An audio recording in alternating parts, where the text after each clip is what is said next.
Hi, my name is Dadisi. I'm a bass drummer.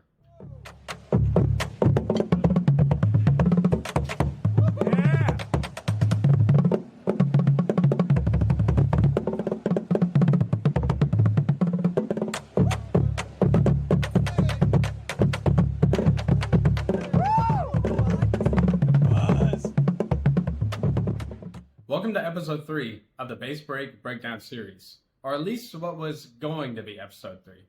You see, in the process of writing a script for that video, I went down a rabbit hole. I was watching Pulse 2023, as one does, and I was like, yeah, this is great. I could make a video about this. But then they did one thing that was really interesting, and that's when I knew I had to make a video about it. And that one little thing they did is the subject of this whole video. You see, they played a unison check. Let me show you the clip that started this whole tangent, and then I'll explain why this is important for bass drummers and instructors alike.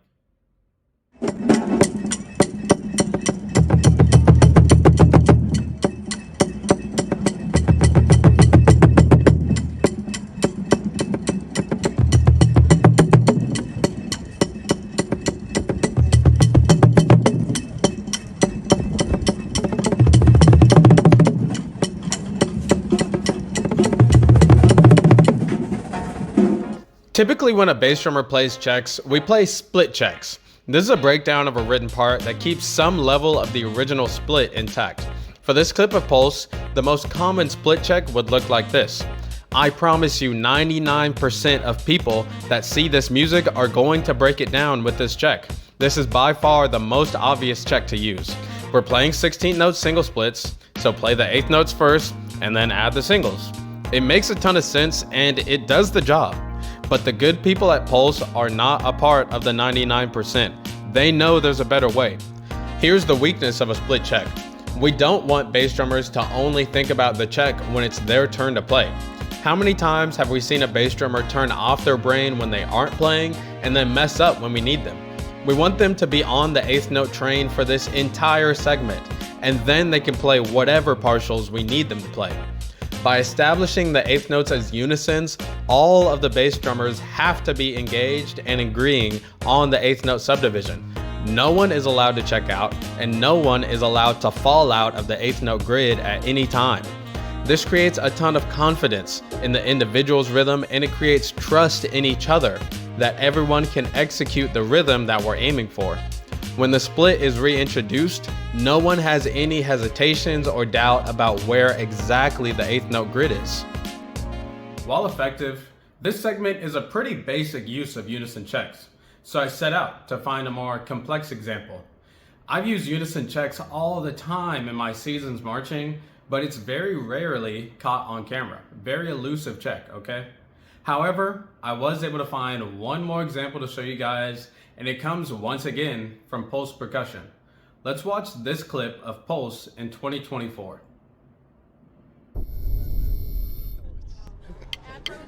All right, so laser breakdown in the opener solo. Bum bum bum bum bum bum bum bum bum bum bum bum bum bum bum bum. I'm just gonna make sure I'm at 119 or 190. All right, here we go. Everyone got it? Yeah. Unison, I'll call you when you're in. Start up. Here we go. And 1, 2. Same thing. Brenda, you're in. Same thing, one more time like that. Daniel, you're in. Brandon, you're in. Jay-Z, you're in. One more like that. Kobe, you're in. As written. One more like that. Good. All right, cool. This is an example of a type of check that I like to call a pyramid check. A pyramid check starts with all the bass drummers on a simple check and adds them in one at a time to a new check or the written part. In this example, Pulse starts with a unison check and builds the pyramid brick by brick into the written part. This is a super effective check because it demands the bass drummers agree on the subdivision of the check, but also demands that they keep the integrity of the subdivision as they switch to the written part. If they can't align the written part to the unison check, they'll be able to hear the dirt. This check could even go a step further. We could use a rotating part instead of a pyramid check. The difference is that we only have one person on the split at a time, so the part rotates between the drummers instead of having everyone build into the split. The rotating part and the pyramid check are the best checks a bass line can use. Anytime I can implement some form of unison check, I always do, because it cleans a bass line super fast. The last point I want to make is that unison checks are especially helpful when moving through multiple ideas and rhythms. If you're having trouble moving through rhythms together, a unison check might fill the gap.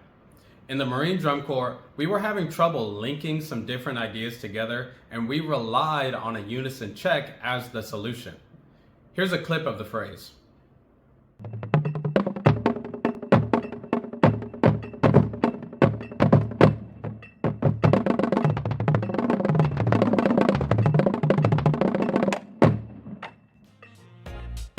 This unison check is the most complex so far.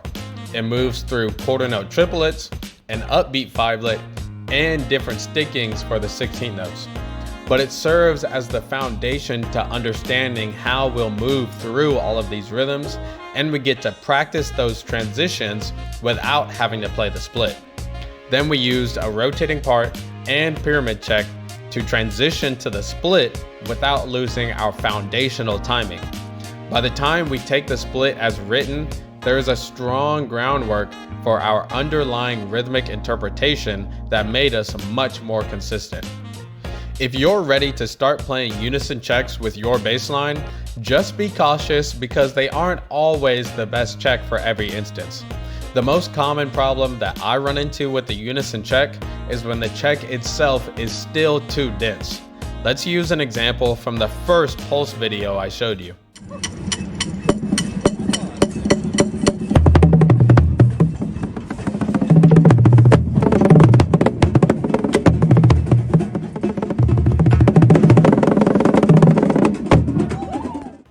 They probably didn't use a unison check in the last couple of bars because it'd be pretty dense and not very useful. The split check is triplets and 16th notes at 210 beats per minute. If we just converted this to a unison check, it would be too fast to be practical. And if we make the unison check less dense with one of these options, it wouldn't be as effective.